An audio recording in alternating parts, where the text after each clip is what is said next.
Alguns avisos importantes agora. Agradecemos pelas latas de leite que serão doadas mais uma vez ao Hospital Aristides Maltês. Essa obra que dispensa comentários, explicações e que emociona pela sua grandeza e pelo trabalho de amor e dedicação ao próximo. Parabéns ao Dr. Aristides Maltês Pai, em memória, ao Dr. Aristides Maltês Filho, um abnegado, incansável lutador pela causa, e a toda a equipe de doadores efetivos, trabalhadores e voluntários. Parabéns também a vocês por abraçarem essa causa que é de todos nós também. Os certificados estarão disponíveis no portal do Cresce, www.cresceba.gov.br, a partir da próxima quarta-feira, dia 4/9. As empresas participantes da Expo estão distribuindo fichas de cadastro que deverão ser preenchidas. Fiquem atentos e confirmem as novidades e oportunidades que vêm por aí. Corretores, confiram no estande da Homer. Eles vão sortear uma anuidade do Cresce. Oh, que presentão! Vocês gostam também. A Bruna vai estar no estande para tirar todas as suas dúvidas de como participar. Solicitamos aos convidados que forem retirar após a abertura, que contribuam com a nossa coleta sustentável, devolvendo os credenciais, os crachás, para a equipe de apoio. A gente também está fazendo esse trabalho de conscientização. Obrigada. Nesse instante, vamos à apresentação do painel Outbox. É a palestra de número 1. Revolução Digital. Vamos dar uma espiada no futuro? Convidamos o jornalista, pós-graduado em produção textual, mestrando em gestão e tecnologia, Life e Professional Coach, professor universitário de gestão da inovação, empreendedorismo e semiótica, expert em oratória e pesquisador em análise do discurso. Atua em comunicação organizacional e marketing, com foco em liderança de times e implantação de estratégias de marketing digital. Convido ao palco Tiago Nascimento. Bom, como Patrícia já me apresentou, eu sou Tiago Nascimento, eu sou professor universitário, trabalho já com gestão da inovação, empreendedorismo há algum tempo. Vou trazer um pouquinho do que é a revolução digital, para que a gente consiga se enxergar e entender como essas novas tecnologias, nesse novo mundo, podem afetar a nossa vida e como a gente consegue se preparar melhor. Mas antes de tudo eu quero começar com um alerta. O alerta é o seguinte: esses dispositivos tecnológicos que estão aí nos seus bolsos, nas suas bolsas, nas suas mochilas, celulares, tablets e computadores, o normal é que o palestrante ou o professor em sala de aula, principalmente, peça que use com moderação. Mas aqui eu vou pedir que vocês usem com inteligência. A todo momento, tudo que for trazido para vocês aqui, fiquem livres para consultar, para confirmar, são informações, vocês têm um mundo na mão de vocês, e eu quero que a gente já inicie se conectando dessa maneira, utilizando a tecnologia.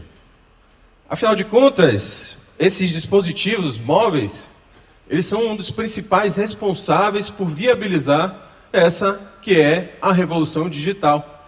Ele tem sido o grande centro de toda essa revolução que tem transformado esse mundo em um novo mundo digital. Mas então, o que seria essa revolução digital? Grosso modo, a revolução digital é um conjunto de práticas, técnicas, ferramentas que buscam migrar aquela tecnologia analógica para a tecnologia digital, para um meio digital. Eu vou fazer só um pequeno parênteses, principalmente para as pessoas que têm menos de 25 anos. Quem tem menos de 25 anos aí, levanta a mão, por favor. Opa! Eu vou contar uma coisa para vocês que eu acho que vocês não sabiam. Teve gente falseando aí, né? Eu vi. O ato de pedir pizza, gente, era um verdadeiro evento. Era algo que a gente precisava se preparar com máxima antecedência para que a gente pudesse consumir a pizza na nossa casa. Então, pedir pizza primeiro pedia que a gente dominasse o uso dessa ferramenta aqui. Quem nunca viu ou não sabe como funciona um telefone desse aí? Pois é, esse telefone aí era a verdadeira tecnologia analógica. A gente precisava colocar o nosso dedo aí, rodar até o anel lá para poder ele funcionar, e ele emitia um som absolutamente esquisito, irreproduzível, né? E o que é pior, gente, a gente precisava buscar essas informações em um grande livro de páginas amarelas, empoeirado quase sempre, e você buscava essas informações lá na letra P. Era pizza, né? A pizzaria estava lá na letra P. Você não tinha absolutamente nenhuma informação sobre aquela pizzaria, malmente o endereço. Aliás, você sabia qual era o endereço porque você decorava os prefixos dos telefones de Salvador, né? Por exemplo, 249 Itapuã, alguém de Itapuã aí? 249 era o telefone de Itapuã, então a gente sabia que aquela pizzaria era de Itapuã e muito provavelmente poderia entregar. Era assim que a gente buscava, tá? A galera que não sabia. Mas tudo mudou. E se vocês fizessem um exercício agora de, por exemplo, pegar o telefone de vocês e digitar pizzaria perto de mim, vocês vão ver uma tela similar a essa aí, listando as pizzarias nas redondezas, marcando já no mapa para vocês identificarem. E o que é melhor, se você clicar em uma dessas pizzarias, você veria uma série de informações extremamente úteis para que a gente entendesse se a gente estaria investindo em algo que seria valoroso para a gente. Então ali a gente tem, por exemplo, as classificações, né, de cada uma das pizzarias e a faixa de valores, né? E aí, olha o que é mais bacana, a gente clica nessa pizzaria e a gente consegue enxergar vários comentários de usuários identificados. Então são pessoas reais que consumiram, que tiveram aquela experiência com aquela pizzaria e puderam opinar se aquela pizza de fato era interessante ou se tem a opção vegana ou não. Fantástico, né? Mas não é mais fantástico. Quem mais pede pizza agora utilizando o Google dessa forma? Vocês pedem pizza utilizando aplicativos móveis, que eles não precisam mais que você digite. Se antes você precisaria digitar pizzaria perto de mim, apenas com a ponta de um dedo, você vai tocando em todas as opções e você conclui o seu pedido sem digitar uma letra sequer. A não ser que você queira colocar alguma observação sem cebola, por favor. E tudo isso, gente, nos mostra o que é a ruptura de mindset. O que é a ruptura do modelo mental. Quando a gente está diante de uma inovação radical, significa que ela rompe com o modelo mental para a solução do problema que nós temos em questão. Mas a gente precisa definir o que é então mindset. A gente viu um vídeo aqui agora há pouco, mas tem sido um termo bastante utilizado. Mindset nada mais é do que a configuração mental. E ele é construído desde a sua infância, com conceitos, com aspectos educacionais, culturais, sociais, econômicos. E eles é o que vão de fato definir o que será a sua mentalidade toda a sua vida. E é essa mentalidade que vai te dar os resultados que você alcança. E aí eu trago logo uma frase de um cara que talvez vocês conheçam, chamado Albert Einstein. A frase dele é: a insanidade é continuar fazendo a mesma coisa e esperar ter resultados diferentes. Vocês já perceberam que ao longo da vida de vocês só conseguem ter resultados diferentes se há alguma reconfiguração dessa mentalidade? Se vocês conseguem romper uma série de crenças que te limitam, uma série de conceitos que não são favoráveis para o resultado que você busca alcançar, então não dá para a gente esperar por resultados novos se a mentalidade não for nova. E aí, voltando um pouco mais para o mercado, quando a gente quebra o mindset, a gente consequentemente transforma o mercado. Rompeu o mindset, rompeu o modelo mental, a gente conseguiu ir além do que aquela configuração mental, seja individual ou seja de um determinado grupo, predizia. A gente consegue transformar o mercado. E aí vou dar alguns exemplos para vocês aqui. Spotify. Como era consumir música antes de aplicativos como Spotify? A gente tinha a possibilidade de comprar o CD, ir ao show, ou piratear, né? Eram as formas que a gente tinha para de fato consumir música.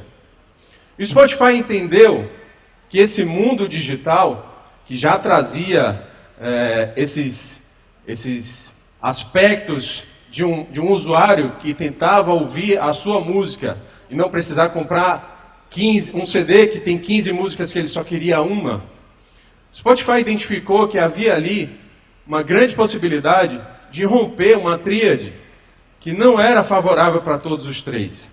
Ali a gente tinha artistas, consumidores e gravadoras. Quem é que ganhava dinheiro nessa história? As gravadoras eram aquelas responsáveis pela grande monetização dessa tríade. E o Spotify identificou, peraí, os usuários querem consumir música. E eu tenho os artistas clamando por reconhecimento, clamando, né, pela remuneração, nada mais justo. E eu tenho alguém aqui no meio de todo esse processo que apenas intermedia e é quem ganha a maior fatia. Então o Spotify foi lá e simplesmente direcionou toda a sua tecnologia para entregar para o usuário as canções que ele queria ouvir e fazendo uma negociação direta com os artistas com seus direitos autorais.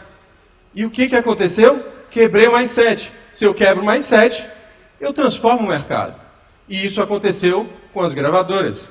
Uma série delas fecharam, outras tiveram que migrar a sua atuação, inclusive, para o mundo digital. Um outro exemplo muito interessante é o da Netflix. E aí o pessoal acima de 25 agora vai se lembrar como é que a gente tinha de método para assistir um filme. Para a gente assistir filme, a gente tinha, que ir para a locadora. O filme você queria assistir no domingo. Você tinha que ir para a locadora na sexta-feira. E se você quisesse muito pegar aquele filme, você ia na quinta. E aí você pagava pela quinta, pela sexta e pelo sábado. Domingo, ele não cobrava, né? Porque ele não abria a locadora. Então você precisava se programar com máxima antecedência, se deslocar até uma determinada locadora, fazer a escolha. Muitas vezes você não encontrava aquele filme que você queria e pegava algum outro filme. Se tivesse tempo, você ainda assistia o filme ali dentro da locadora, né? Um outro qualquer que estivesse passando. Enfim, então era um processo extremamente físico, que demandava deslocamento dos usuários, que demandava planejamento, antecipação. E o Netflix, não sei se todos vocês sabem, mas o Netflix ele iniciou em um processo enquanto locadora. Então eles tinham um grande acervo audiovisual e eles entregavam esses filmes na residência das pessoas. Não era ainda digital. Eles tinham um acervo, eles entregavam as fitas, os CDs, os DVDs na residência dessas pessoas e buscavam. E aí utilizavam diversos métodos, seja pelo correio, por bicicleta, por moto, enfim. Era a verdadeira essência do Netflix. E aí o Netflix chegou e a gente viu gigantes como a Blockbuster simplesmente fechar as portas. Com a entrada de uma tecnologia essencialmente digital, com uma escalabilidade absurda e entregando produção audiovisual de extrema qualidade para os seus usuários. Então, as locadoras tiveram que realmente se transformar. Algumas delas viraram restaurantes, sushi, etc., porque já entenderam que ali não era mais o mercado. Booking.com, antes de você fazer uma viagem, você buscava agências de turismo. Principalmente quando você queria pacotes, né? Que não era só a passagem aérea, era hospedagem, né? Passeio. Então você buscava uma agência de turismo que, mais uma vez, em processo absolutamente físico, né, que te demandava sair da sua residência e ir a um local e principalmente estar na mão de um agente, né, havia alguém ali que fazia todo o processo por ti atrás do balcão. E aí o Booking.com entendeu, peraí, a gente pode fazer essa mesma oferta desse mesmo serviço que a gente faz fisicamente, de forma digital, deixando para que o próprio usuário realize os seus agendamentos, né? Ele escolha o preço mais barato ou o horário mais interessante para ele. E aí a gente viu uma série de agentes de turismo fecharem as portas. Algumas delas se transformaram e migraram para o meio digital também. Google, esse aqui é mais interessante. Lá na época da escola, quando a gente precisava fazer um trabalho de escola e vinha, sei lá, termos que a gente desconhecia, principalmente eu sempre fui muito perguntador, né? Sempre cheguei para meu pai, papai, o que é, sei lá, helicóptero? Meu pai nunca me deu as respostas. Meu pai sempre pediu que eu buscasse. Então ele falava, procura na Barça. A Barça era o nosso método de pesquisa, gente. Google hoje facilita demais a nossa vida. A gente ia para a Barça empoeirada e identificar aquele termo que às vezes vinha acompanhado de uma determinada imagem ou templificação, mas era ali, aquele único meio que a gente tinha para realizar pesquisas. Hoje, se você pode estar do lado de um cara extremamente competente em uma determinada área, e você se depara com um termo que você não conhece, você não vai perguntar para o cara. O que você vai fazer? Você vai puxar seu celular escondidinho, vai buscar ali o que é aquele termo e ainda vai falar cheio de não, eu sei o que é isso, né? A gente fala porque a gente tá muito mais fácil a gente obter as informações no meio digital do que de forma física. Sem falar que quando você der um search no Google, você não vai encontrar só um posicionamento, você vai encontrar vários deles. São várias perspectivas, em vários suportes, são vídeos, textos, etc. Então, o Google, após entrar, quem aqui comprou uma Barça aí nos últimos 5 anos? Não é? As enciclopédias morreram. Quem tem hoje é artigo de museu. Não é? Airbnb, em relação aos hotéis e pousadas, o Airbnb nada mais, nada menos fez do que conectar pessoas que buscavam alugar um imóvel por períodos curtos e pessoas que tinham esse imóvel que estava parado, de forma absolutamente digital. O Airbnb é hoje a empresa voltada para o mercado hoteleiro, né, de imóveis, mais valorizada no mundo e não tem um imóvel sequer. Pararam para pensar nisso? Mundo digital.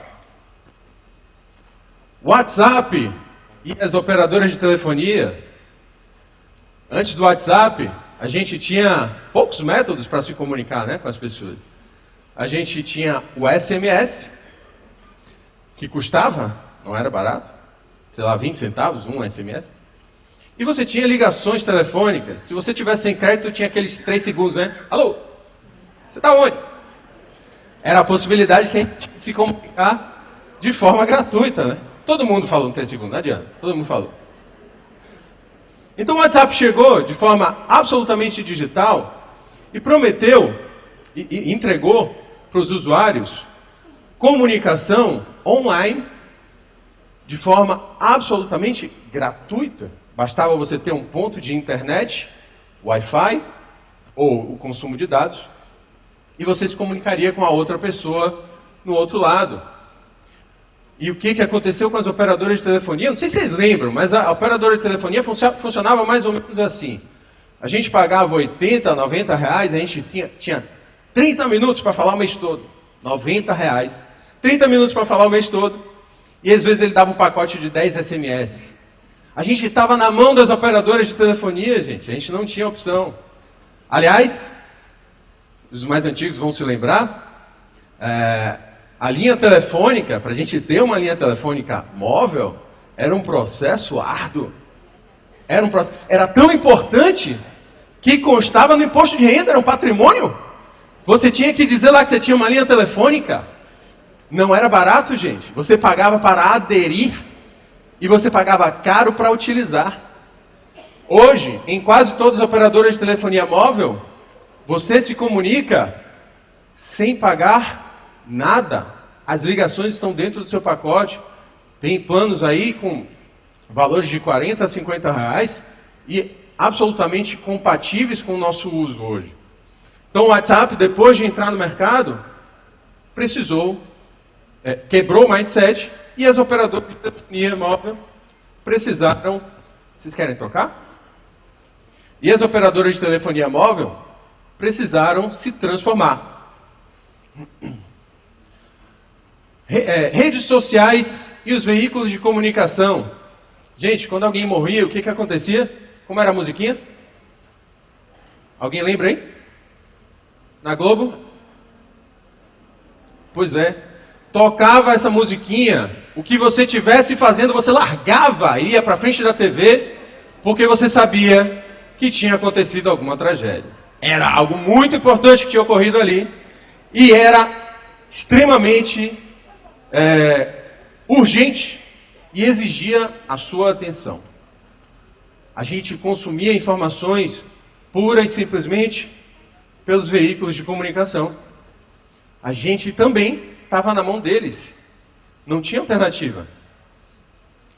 Hoje não.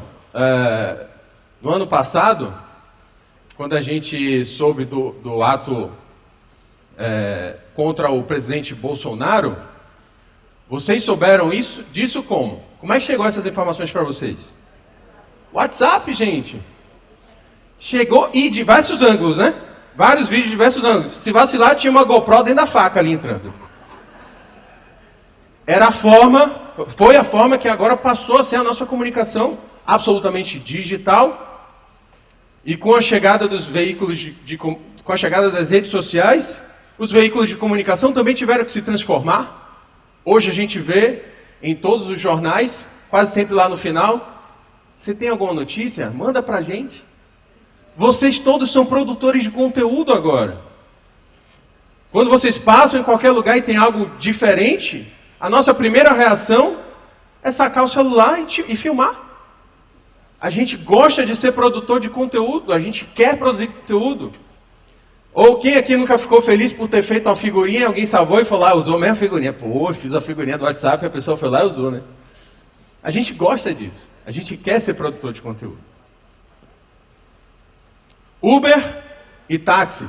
Gente, antes do Uber, a gente também estava na mão dos táxis. A gente só tinha alternativa de transporte coletivo, transporte próprio ou táxis. E os táxis tinham tarifas e formas absolutamente desconfortáveis para o usuário. A gente, antes de utilizar um táxi, você tinha que, acreditem, ir para uma linha tronco, uma rua mais próxima da sua, esperar o bel prazer de um táxi passar. E você sinalizar e rezar para que ele estivesse livre. E você não sabia quanto ia custar a sua corrida. O Uber entendeu todas essas fragilidades do sistema de transporte de táxi e identificou uma forma de entregar uma solução extremamente digital e sustentável. É bom para todo mundo. O Uber chegou e falou, gente, vocês que têm um carro aí que está desempregado ou que quer uma renda extra, vem para cá. Você que é usuário e que quer pegar um transporte mais barato, quer saber a hora que o veículo vai chegar, quer saber a hora que você chega no destino, vem para cá. Então ele intermediou, apenas ligou essas duas pessoas. E hoje a gente sabe, raramente a gente pega um táxi. Outro dia eu chamei um Uber e o que chegou foi um táxi. Um táxi Uber. É mais fácil a gente se juntar, né? OLX e os classificados de jornal, como é que funcionava para a gente vender algo? Você tinha que anunciar num jornal, você pagava por palavra. Se você quisesse negritar, você pagava um pouquinho mais. Se quisesse botar foto, então, era melhor nem vender, porque ia ser praticamente o preço do que você queria vender. Era melhor nem anunciar. Gente, o que aplicativos, né, e empresas como a OLX fizeram? Identificaram, peraí, gente, tem gente querendo vender, tem gente querendo comprar, e a gente pode digitalizar todo esse processo para não precisar alguém ligar e tentar agendar algo e querer saber o valor e querer perguntar. Imagina como é você descrever. Eu vendia fila. A gente tinha um casal de fila brasileiro em casa, e a gente precisava vender os filhotinhos da ninhada.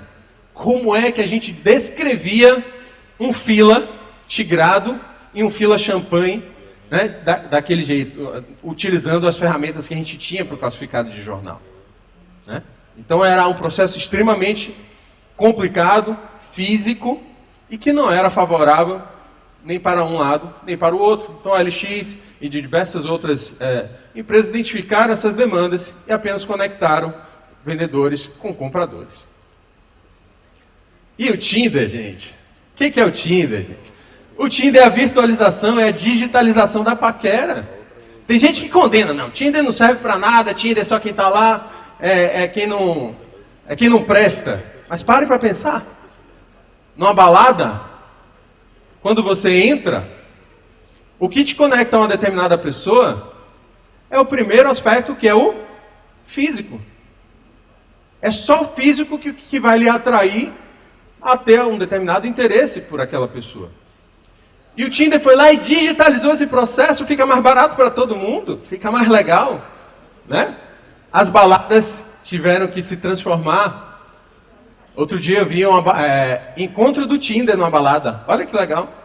Encontro do Tinder. É a fusão, né, do digital com o físico. Bom, eu quero mostrar esse gráfico para vocês, só para a gente refletir um pouquinho. Esse aqui é um gráfico que nos mostra a velocidade da tecnologia, identificando o intervalo decorrido até a adoção de novas tecnologias. Ou seja, quanto mais alta a bola, a gente cruzando no eixo da esquerda, a gente vai identificar a quantidade mais ou menos de anos, desde a descoberta até a implementação dessa tecnologia. Então, por exemplo, ali, ó, barcos a vapor e a motor levaram quase 120 anos, desde a descoberta até a implementação. Significa que foram 120 anos até alcançar a prontidão tecnológica para esse determinado item. 120 anos desde a descoberta até a implementação. Mais à frente ali, ferrovia de passageiros, ferrovia de cargas, em torno ali de 60 anos a 70 anos, 90 anos, desde a descoberta até a implementação. E o que a gente vê com o avanço do gráfico ali? A gente vê as bolinhas cada vez mais perto do eixo. O que isso nos diz, gente? O tempo vai avançando e a gente consegue desenvolver tecnologia cada vez mais rápido. E a própria tecnologia contribui para a prontidão tecnológica. Quanto mais a gente avança em tecnologia, mais problemas a gente tem e mais a gente consegue resolver esses problemas porque a gente tem tecnologia avançada. Então é um ciclo absolutamente vicioso. Mas falar de inovação nem sempre será reinventar a roda. A gente não precisa pensar que a gente tem que ter uma ideia de 5 milhões de dólares todos os dias. A gente não precisa pensar em uma bicicleta que voe. Aliás, isso é uma cena de que filme? Gente, para falar de ET, a gente tem que falar desse cara. Esse cara foi um ET, eu tenho uma plena consciência disso. Eu tenho muita felicidade de ter sido contemporâneo dele, só contemporâneo. Não conheço não. Só contemporâneo. Porque eu pude acompanhar um processo absolutamente disruptivo, principalmente em relação à inovação de produto. Quando a gente fala de Steve Jobs, a gente também precisa observar com atenção, esse é um trecho muito pequenininho, daquela que é considerada a melhor apresentação de produto da história da humanidade. É a apresentação do primeiro iPhone. Steve Jobs, naquele momento, ele precisava identificar uma série de aspectos do usuário. E se vocês observarem nesse vídeo, toda essa plateia, absolutamente toda essa plateia, tinha aparelhos celulares com o teclado QWERTY. Todo mundo ali estava consciente de que tinha um aparelho extremamente tecnológico em suas mãos. Porque ele tinha um teclado QWERTY. Antes do teclado QWERTY, quem lembra aí como era para mandar um SMS? Era aquele teclado alfanumérico. O 2 tinha o ABC, se você quisesse escrever com C, você apertava o 2 3 vezes. E assim por diante, a gente foi se desenvolvendo tão bem com isso, que a gente já conseguia mandar mensagem sem olhar. Sou fera. Né? Chegou o teclado QWERTY, a gente olhou para aquele celular e falou, meu Deus, isso é vida. Eu não preciso mais de um teclado alfanumérico. Eu tenho um teclado que imita exatamente a configuração de um teclado de computador, que a gente já estava habituado. E aí, quando esse cara fala que, ele mostra pra gente que o teclado QWERTY não era mais funcional, saiu todo mundo ali daquela apresentação com a plena consciência de que tinha um aparelho defasado em suas mãos. Às vezes, nem mesmo o usuário enxerga a sua necessidade. E aí foi assim que ele conseguiu, Steve Jobs, conseguiu revolucionar o desenvolvimento de produto. Porque antes, o foco absoluto das empresas estava sobre o seu produto. Então, o que importava era o seu produto. E Jobs falou, peraí, vamos mudar o foco. Ao invés de a gente olhar para o produto, a gente olha para vocês, que são os usuários. A gente precisa entender que é a experiência do usuário, que é o que mais importa na jornada de compra. E ele, só para a gente ilustrar, como o foco outrora era nos produtos, lembrem-se da Kodak. A Kodak já foi líder mundial no ramo de fotografia. A Kodak era dona de um verdadeiro monopólio no mercado de fotografia. As outras empresas, Fuji e demais, não chegavam perto. E acreditem, a Kodak teve a oportunidade de se digitalizar. Certa feita, bateram a porta da Kodak, oferecendo o desenvolvimento da tecnologia que pudesse armazenar fotografias em um chip, precursor da máquina digital, que acho que todo mundo teve uma, né? Só não foi TechPix, né? Então, a Kodak foi apresentada a essa tecnologia ao longo do seu caminho, da sua trajetória. E o que a Kodak fez? Não. Eu ganho muito dinheiro vendendo filme. É o meu produto que importa. Não é a experiência do usuário. E o que aconteceu com a Kodak? A gente já sabe. Aliás, fotografia com filme era um negócio bem interessante, né? A gente tirava foto e entregava numa reveladora para pegar depois, sei lá, 15 dias. 15 dias, alguma coisa assim. Ou seja, nude, nem pensar, né? Você sabia, ou alguém achava que a foto não passava na mão de alguém. Desculpa aí, surpreendi alguém, né? Decepcionei. Mas então, Jobs simplesmente, e outros, como Tim Brown, simplesmente mudou o foco do produto para o usuário. É lindo, né, Betânia? Mas eu queria que vocês olhassem para esse trecho com outro olhar. Essa é uma frase, é um trecho de um texto de Clarice Lispector, que obviamente ela clamava, né, pela empatia, né, para que não simplesmente julgassem previamente. Mas é uma frase extremamente interessante que a gente pode levar quando a gente fala de inovação e empreendedorismo.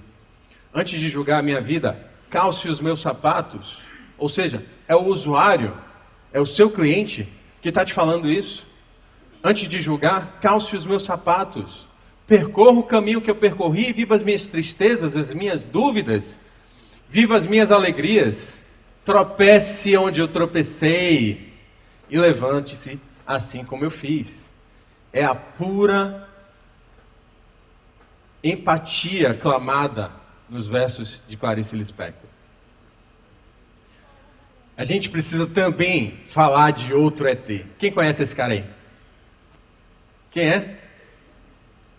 Hã? Elon Musk. Gente, Elon Musk, quem não conhece não tem problema. Vai conhecer a partir de agora, eu tenho certeza que vai fazer a busca aí no Google. Porque esse cara aqui também deve ser motivo de muita honra de a gente ser contemporâneo desse cara. Não só pelo que ele já fez, mas por tudo que ele vai fazer e que vai impactar na vida de vocês. Quem conhece ele, muito provavelmente, sabe que ele é o atual CEO da Tesla. A Tesla é uma montadora de veículos que está no ranking das 10 montadoras mais valiosas do planeta e desenvolve essencialmente veículos movidos à energia elétrica. E com esse olhar da experiência do usuário, Elon Musk identificou que não bastava a gente entregar um veículo extremamente tecnológico, extremamente sustentável, a gente precisaria entender a demanda do usuário, a gente precisaria calçar o sapato dele. Como é que a gente abastece um Tesla? A gente precisaria ter uma garagem com sistema elétrico totalmente adaptado, pronto, para que pudesse ser abastecido. E foi identificado que isso seria um gargalo para quem tivesse um Tesla. Então, observando essa demanda, ele simplesmente colocou como prioridade não somente ter um veículo, mas ter um sistema de abastecimento de energia elétrica espalhado por todos os Estados Unidos e outros países depois. É como se a Fiat, a Ford, a Volkswagen fosse dona de uma rede de postos de combustíveis fósseis. Ele simplesmente espalhou diversos postos de abastecimento de energia elétrica por todo o país. E isso aqui, gente, isso aqui é muito curioso. Elon Musk simplesmente pensou assim, peraí, está tendo muito gargalo no transporte de longa distância. A gente fica na mão das companhias aéreas, fica à mercê do horário que eles querem, é um transporte extremamente caro e assim por diante. Então ele pensou assim, peraí, já pensou se a gente desenhasse uma cápsula, e a gente entrasse nessa cápsula, e essa cápsula se fechasse, e ela entrasse numa tubulação, e simplesmente a vácuo, a gente saísse de um ponto A e chegasse a um ponto B. Imagina, sem consumo de combustível, absolutamente rápido, sustentável. Pois é, isso não vai acontecer, isso está acontecendo. Se chama Hyperloop, e aí já são obras dele lá nos Estados Unidos. Você imagina você sair do ponto de de Nova York até Los Angeles em 20 minutos? Um trajeto que se faz em 3 horas de avião, 20 minutos, utilizando um sistema a vácuo. E já tem sede aqui no Brasil em Contagem, tá? Minas Gerais. Bom, outra coisa que esse cara tá se dedicando nos seus projetos. Elon Musk simplesmente olhou para o planeta e falou assim, rapaz, está difícil viver aqui. A gente está vivendo em um mundo nada sustentável, é muita poluição, queimadas, é uma série de problemas que está nos afetando. Então, eu acho que a gente pode viver em Marte. Que é isso, Elon? Que é isso? Como é que a gente vai viver em Marte? Pô, Marte é um lugar inóspito, é extremamente distante, como é que a gente chega lá? Não tem nem atmosfera. Não tem problema, a gente faz uma atmosfera. Gente, o SpaceX não vai acontecer, já está acontecendo. SpaceX realiza teste estático dos 27 motores do foguete Falcon Heavy. SpaceX testa motor do foguete que pode levar humanos a Marte e além. Isso já está acontecendo. Olha só esse vídeo. 2 coisas importantes para a gente observar nessa fala. Primeiro, ele não está para brincadeira. Ele tem acordo com a NASA. A NASA não entra em nada que não funcione. Segundo, a gente viu caras como Neil Armstrong e Eugene Cernan, um dos caras que supostamente foram para a Lua, simplesmente irem contra uma iniciativa como a SpaceX de Elon Musk. E aí a gente precisa observar um outro gráfico aqui importante. Foi feita uma pesquisa pela McKinsey e ele fala que o resultado dessa pesquisa é que a cultura é a autorrelatada barreira mais significativa para a eficácia digital. Os respondentes foram aqueles que declararam que a própria cultura é a maior barreira para o que a gente hoje chama de revolução digital. Ou seja, tudo isso é uma questão de mindset, é de entender que há um caminho a seguir à frente, que não vale a pena a gente ficar se prendendo às âncoras, né, do passado.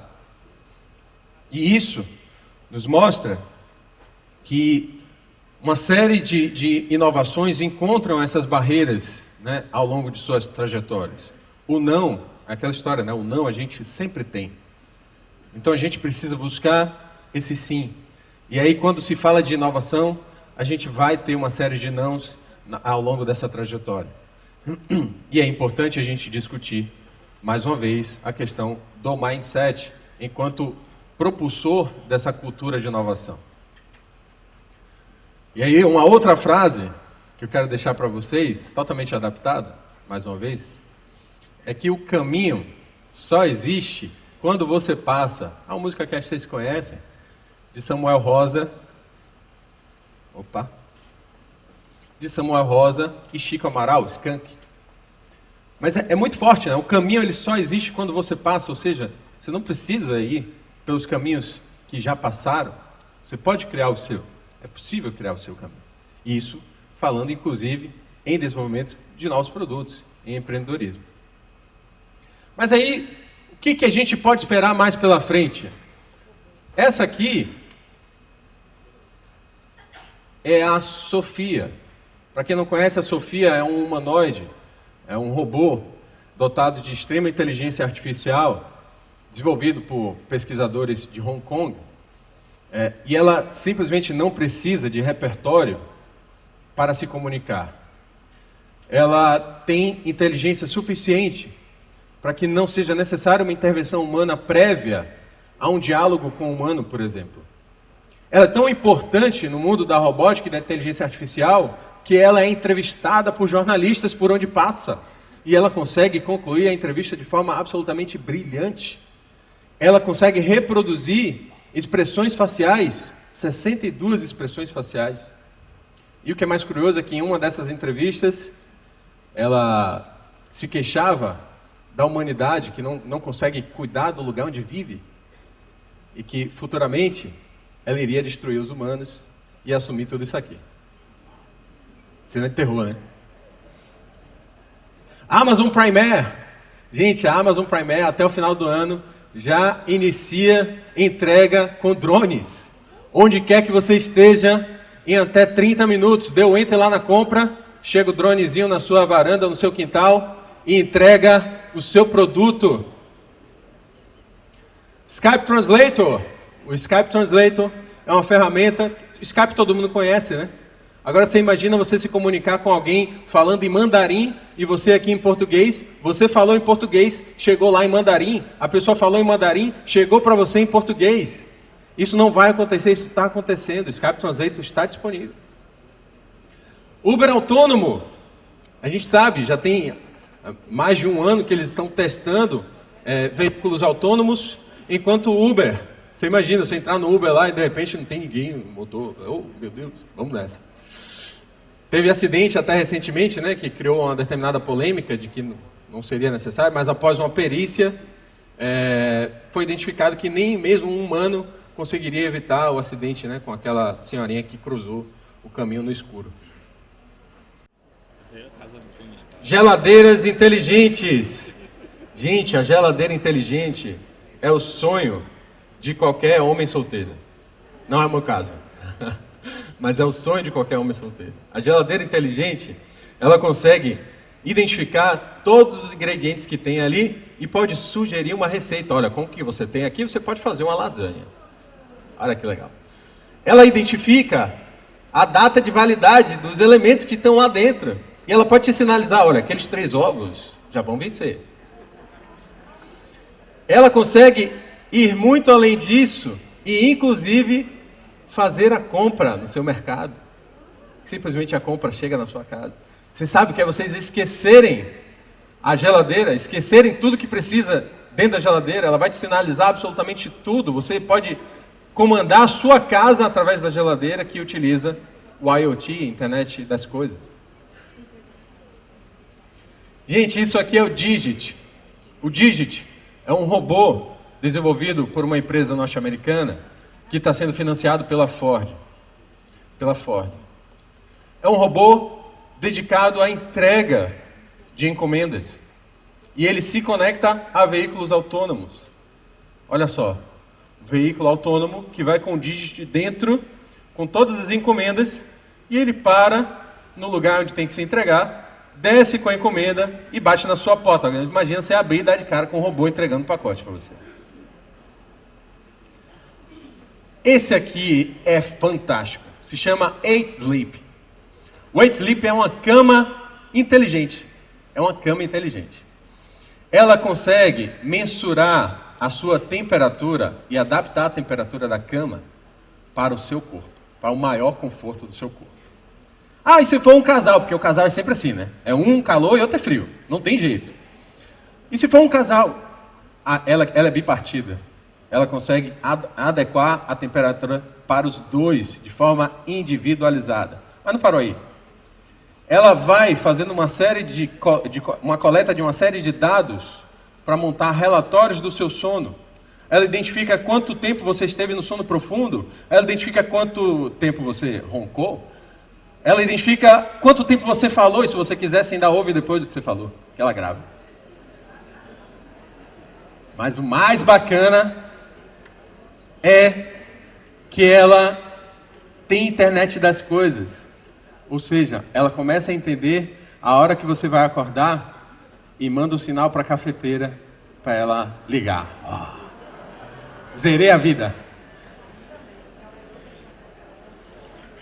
Isso aqui é o X-Phone. O X-Phone é um aparelho da PoondX. Quem trabalha com criptomoedas já conhece. A PoondX é uma empresa dedicada a esse mundo da criptomoeda, mas está lançando até o final deste ano, o X-Phone. O X-Phone é um aparelho celular que não precisa de linha telefônica. É um aparelho que utiliza a tecnologia blockchain para se conectar com outros aparelhos. Resumindo, um aparelho que utiliza a operadora de telefonia móvel, quando você liga de um celular A para um celular B, esse celular A terá o seu sinal captado por uma antena mais próxima e essa antena está simplesmente replicando um sinal de lá do satélite que vai buscar uma conexão com o outro satélite mais próximo do outro aparelho que vai ser conectado pela outra antena que está mais próxima. De forma resumida, a conexão se dá mais ou menos dessa forma. O PoondX entendeu que o blockchain não pode ser só uma tecnologia para criptomoedas. É uma tecnologia que descentraliza para ter segurança. Então ela cria uma série de livros, registros, para que haja uma conexão absolutamente criptografada e a gente tenha a plena segurança de que aquele processo se dá de forma isenta, sem prejudicar ninguém, sem beneficiar ninguém. Então o PoondX, o X-Phone, ele vai te conectar quase que diretamente até o outro aparelho. Você elimina todas essas etapas de uma ligação de operador de telefonia móvel comum.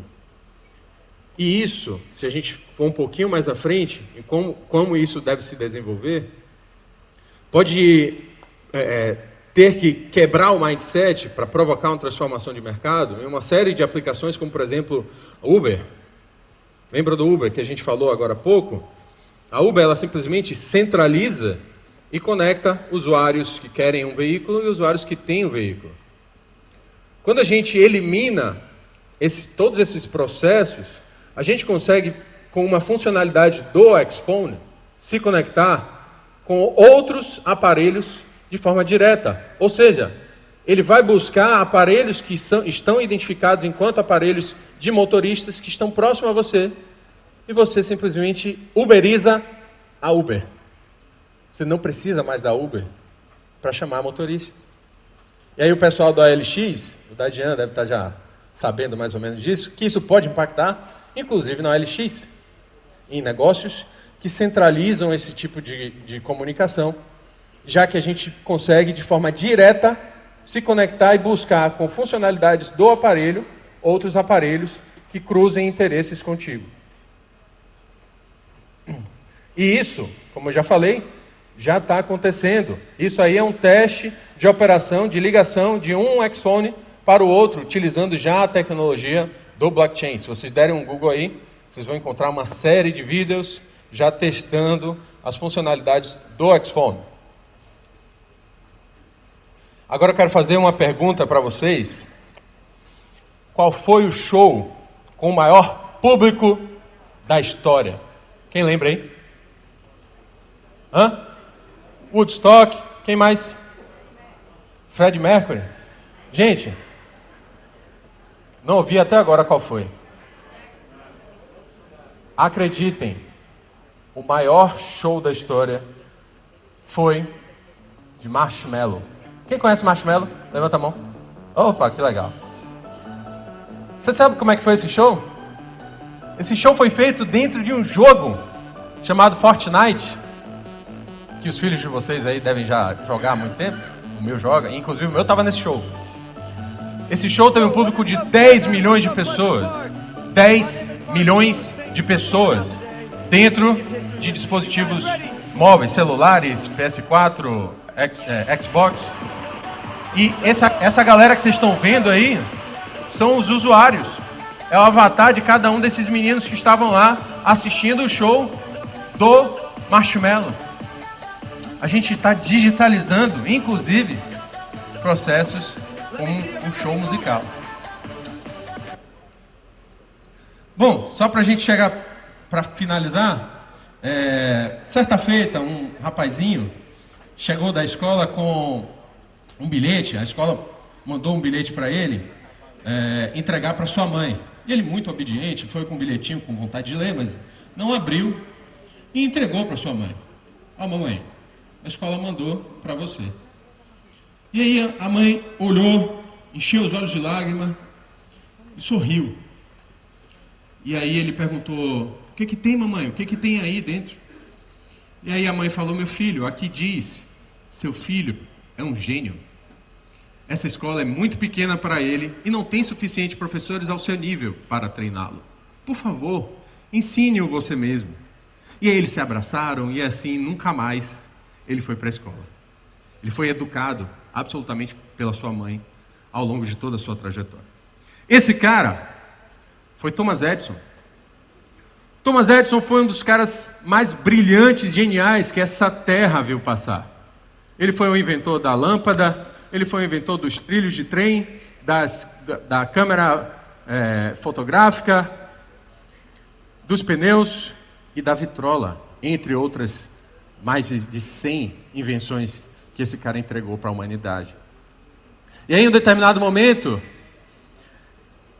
já idoso, perto da sua mudança, ele simplesmente foi encontrar aquele bilhetinho que ele entregou para a mãe dele. E foi aí que ele se debulhou em lágrimas. Porque o que estava escrito lá não foi o que a mãe disse para ele.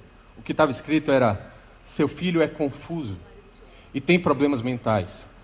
Não vamos deixá-lo vir mais à escola. Essa é uma história real. Lembram de Elon Musk sendo atacado por Armstrong, por Eugene Cernan? A mente humana, ela trabalha na razão da lógica. Aquilo que a gente não consegue entender, a gente refuta, a gente rejeita, a gente descarta.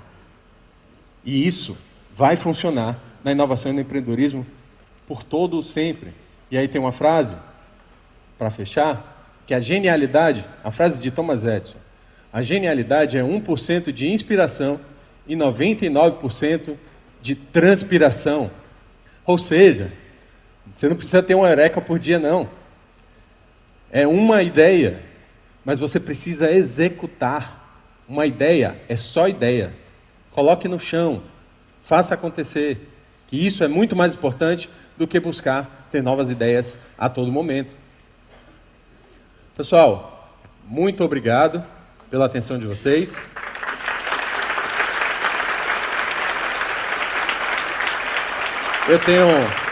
Obrigado. Eu tenho alguns recadinhos para vocês. Primeiro, se vocês quiserem baixar essa apresentação, façam a leitura do QR Code ou insiram aquele endereço ali, bit.ly, palestra Outbox. Quem quiser me seguir no Instagram, Thiago Nascimento, não tem tá? Thiago Nascimento, aquele do mento, sai. Instagram, LinkedIn, tá lá.